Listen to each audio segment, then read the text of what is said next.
Thank you for tuning in to the Helium Radio Network. You are listening to a rebroadcast of a previously recorded show.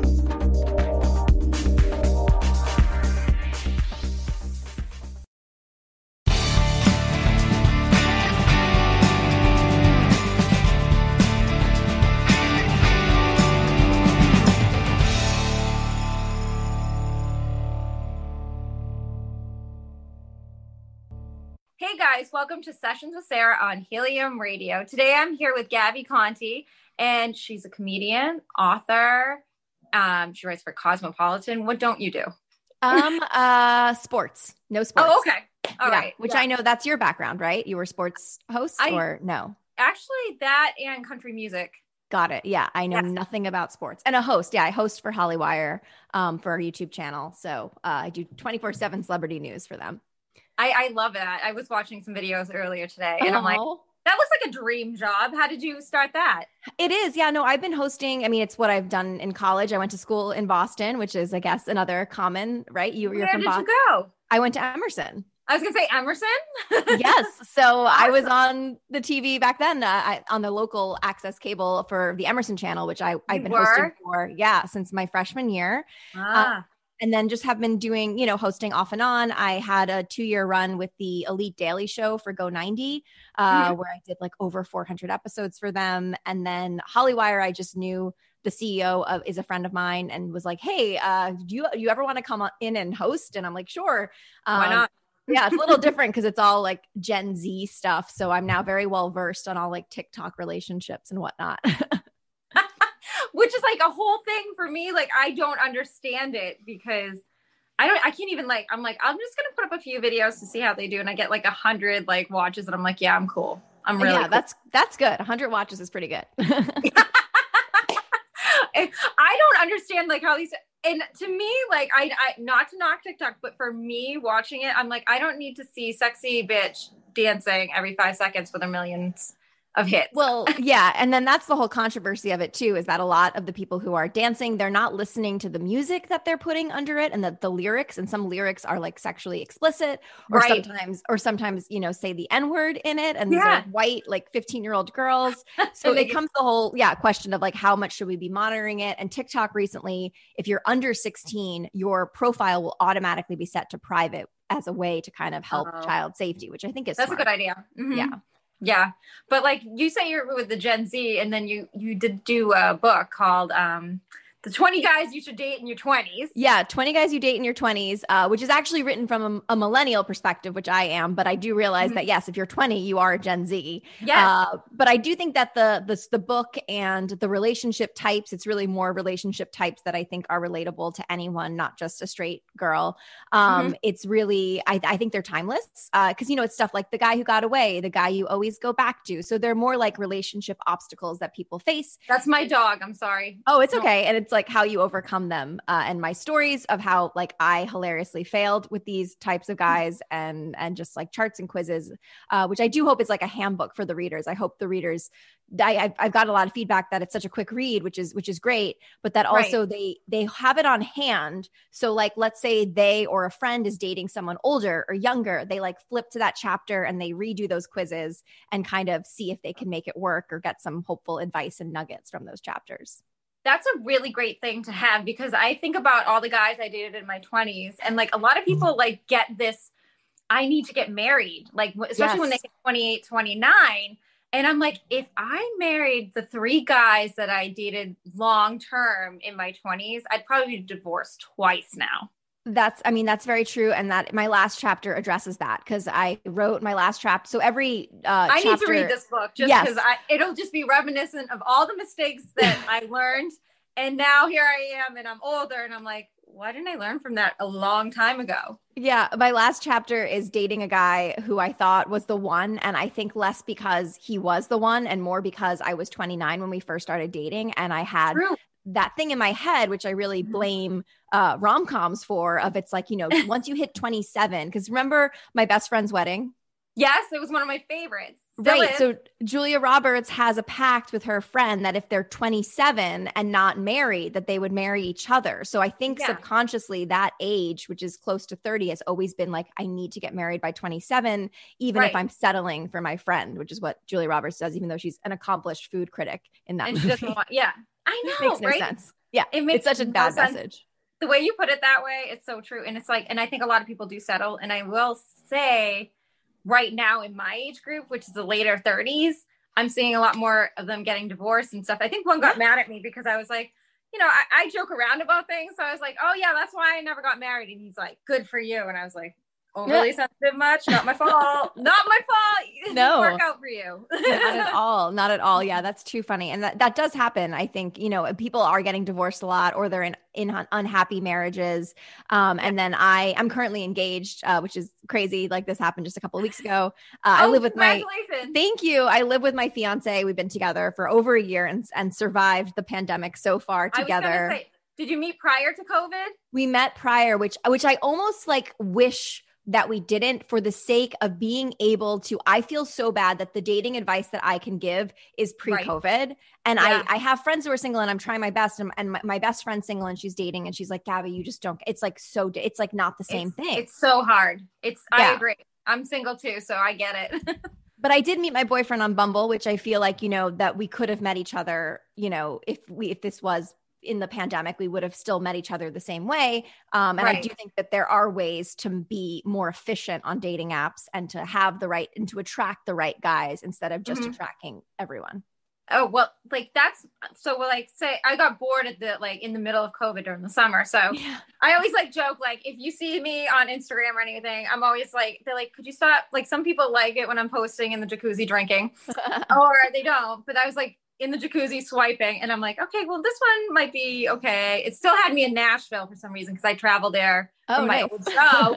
So I'm like looking at them, like, oh, he's hot. I'm like, why is everybody so far away? But long and the short of it, then I get to the Boston guys, and they're everything that I've always talked about in all my shows. It's like scrubby, wearing their shirts, like they're just like taking a selfie, and you get like part of their profile.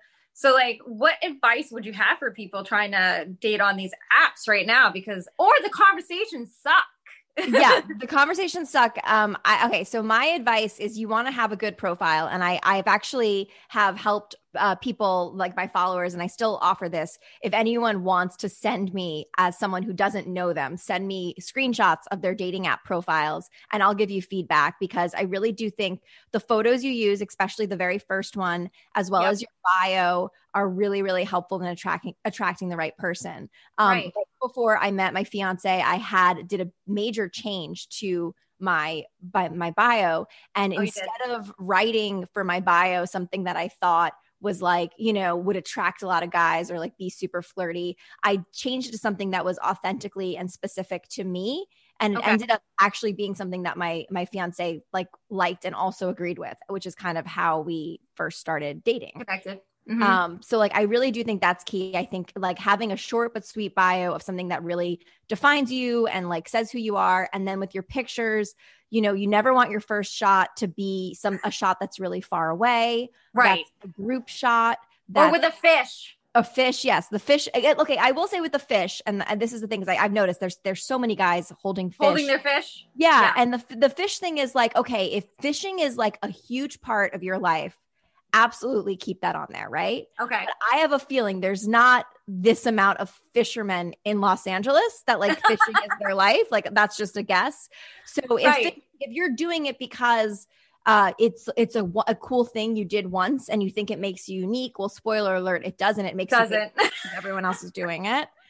So I would suggest, but at the same time, if my boyfriend's really into my fiance is really into classic cars. So one of his pictures was him with a classic car. That is authentic to him, So I do think that you want to show off little glimpses of your life and who you are and what you do. And I think that will attract the right person. Now, this advice might give you less matches, but that's kind of it'll find you the right one.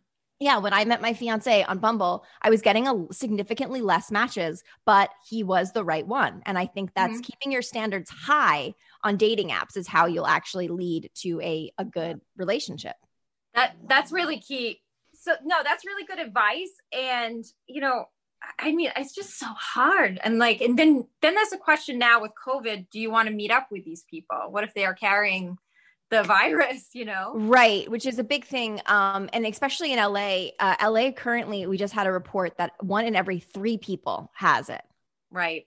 Which is that statistic is, I even said at Hollywire, I normally have a co-host and I was like, I don't feel comfortable standing next to someone who's not in my family. I just don't, cause I'll do it I do it solo sometimes. And I feel more comfortable with that cause I'm not interacting with anyone. Right. But that's scary. So I would really, really suggest with the fear of COVID, I think you got to have I think the first date should always be a FaceTime, always. Yeah. Like, and I actually wrote an article for Cosmo about this like way back in the day about like some tips of like how to do it. I saw that. Yeah. But it's important because if you're not feeling, and I did it, I went on 3 FaceTime dates where I FaceTime with the guys before, and then we went on the date and I knew that one of the guys, it just felt off. Like the chemistry felt off. It felt flat. It was weird. And I still was like, I still want to go on the date to like see if I am proving my theory right or wrong. Right. And the guy ended up being a total douchebag. So you can totally tell from FaceTiming if it's worth pursuing. Going to be, a waste of time right. And then you don't waste your time going. No, you don't waste your time going. And so I do think I really think that before you meet up with someone that you're dating now on dating apps is do as many FaceTime, texting, whatever. This used to be it used to be before COVID that, you didn't want to be pen pals with a match, right? Right. Because it's like you had the ability you could match with someone and then meet that next night. And I always encourage that. But now because of safety, I would discourage that. Yeah. And I would really try to make sure you get to know the person and then ask those questions like, who do you live with? Like, how much of a risk would you consider to be? And then I think if it really does feel worth it and you guys are connecting and you've connected maybe a week of talking, perhaps get a test before you guys meet and make sure that you really are that you feel safe meeting, because otherwise I don't think it's worth it. It's not. That's great advice. I mean, you just need a show on dating in general. And the right guy, by the way, the right guy will do that, right? And then I think it's such a red flag that if a guy doesn't want to FaceTime, if a guy's like, no, I don't FaceTime, I don't phone call, I'm not into texting. Why would you waste your time going on a date with this person? Because guess what? When you start, like, people are on their best behavior on the dating app. They're on their best behavior on a first date. If you see red flags at that early stage in dating, run. It's going to get worse. It's going to get worse. You think suddenly he's going to learn how to be a better texter? No, he's going to leave you on red. Like, on red. I love it. It's so true. I mean, you've been through everything. Speaking of Cosmo, you did that article where you went on 30 dates in 3 days. Was it 3 days you did it? 3 days. It was over a long weekend. It was it was a long weekend. So Friday, Saturday, Sunday, 30 dates. 3 days. There's a video of it. I got tired thinking of it. I know. It was crazy. I had just gotten over, I was going through a breakup, which is the breakup from the last chapter of my book. So I was in like a relationship, like a very long-term relationship where I even moved to Brooklyn to be with my ex and very quickly found out it wasn't right. And even then, I will tell you, there were so many red flags with him early into dating, which I ignored because I had that little, I like that clock going off being like, you're 30, settle. Like, and that's so bad. It's so true. It's so crazy. But yeah, so to kind of get back, I was having a hard time getting myself to go on dates after that breakup. And I knew I had to, and it had been almost a year since we had broken up. It was like months, after. And so I accepted that challenge as just kind of a way to get myself. I knew that if I had something holding me accountable, like a deadline, that I would do it. And so that's what I did. Yeah. And it's really cool if you read her journey on that thing. Like there was some like dates that you'd go on and he was just like a real douche, or and this was even funnier, like say like just for the hell of it, Henry was your date and he canceled. Does Henry not know that you have 5 other dates and you don't care that he just canceled?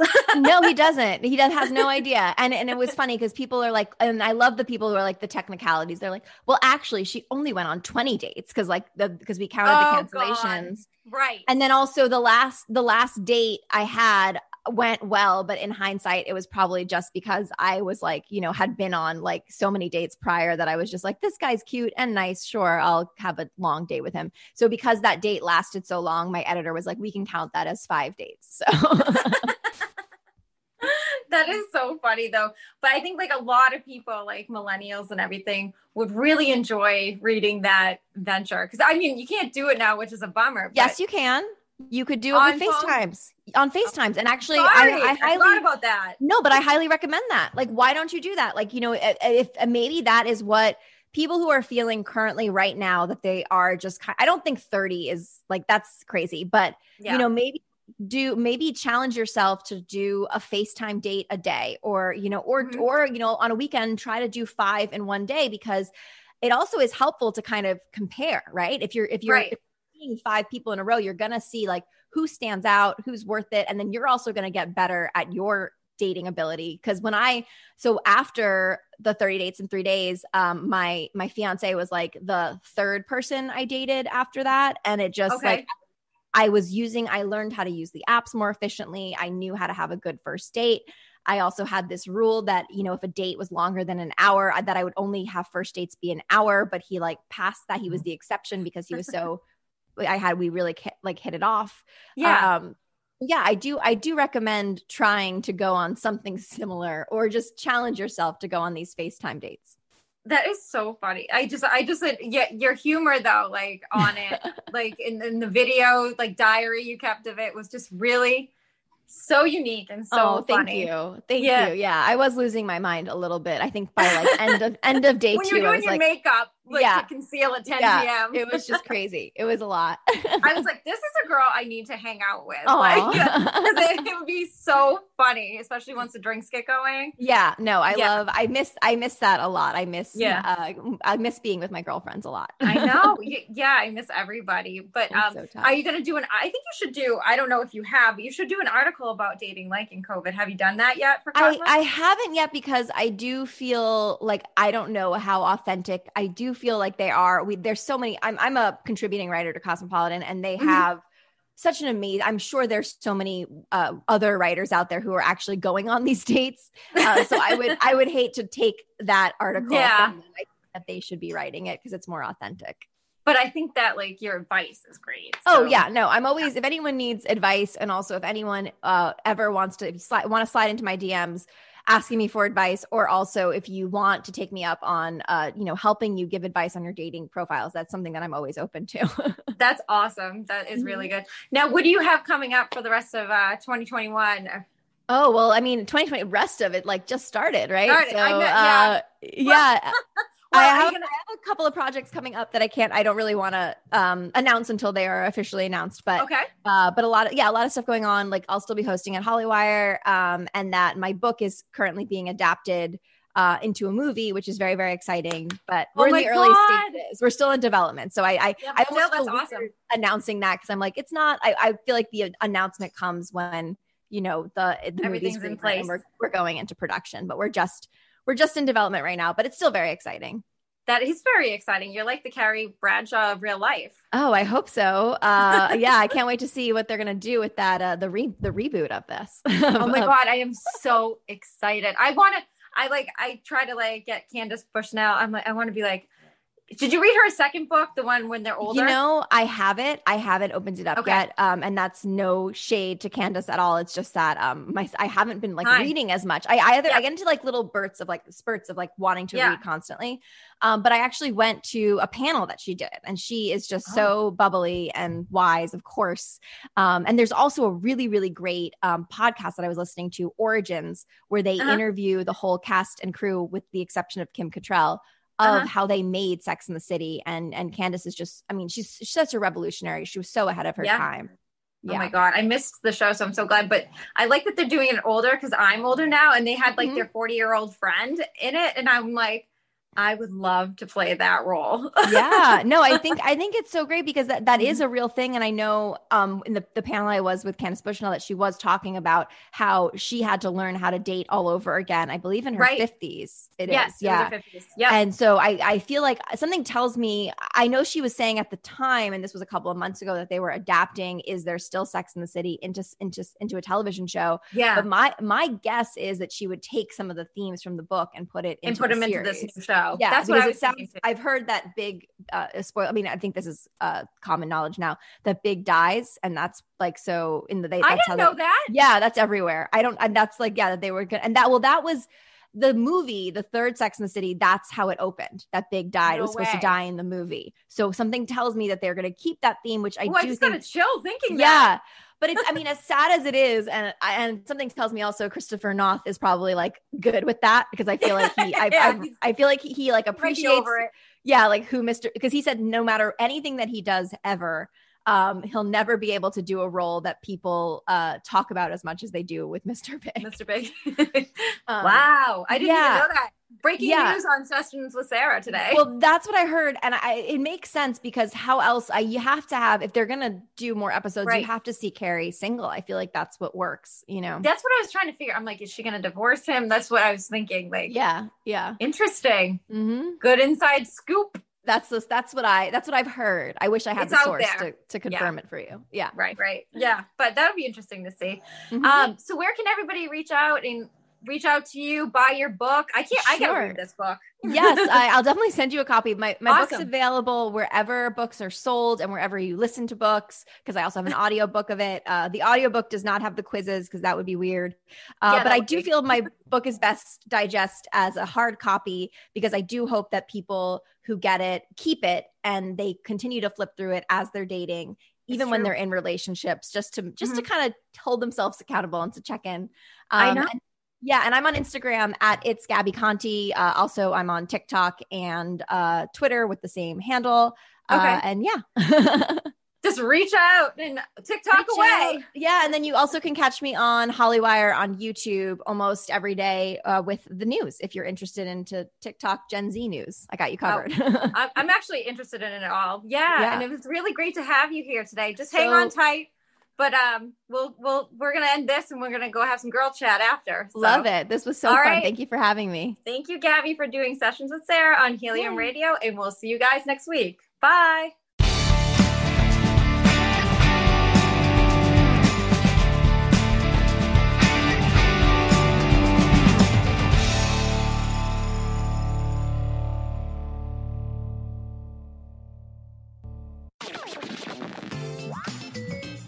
Thank you for listening to Helium Radio. The views expressed by show hosts or their guests are their own and should not be construed in any way as advice from Helium Radio.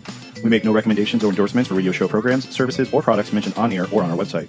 Personal perspectives expressed by the producers, writers, and editors will always be presented as such. Any rebroadcast or retransmission without the express written consent of Helium Radio is strictly prohibited. Thanks for listening.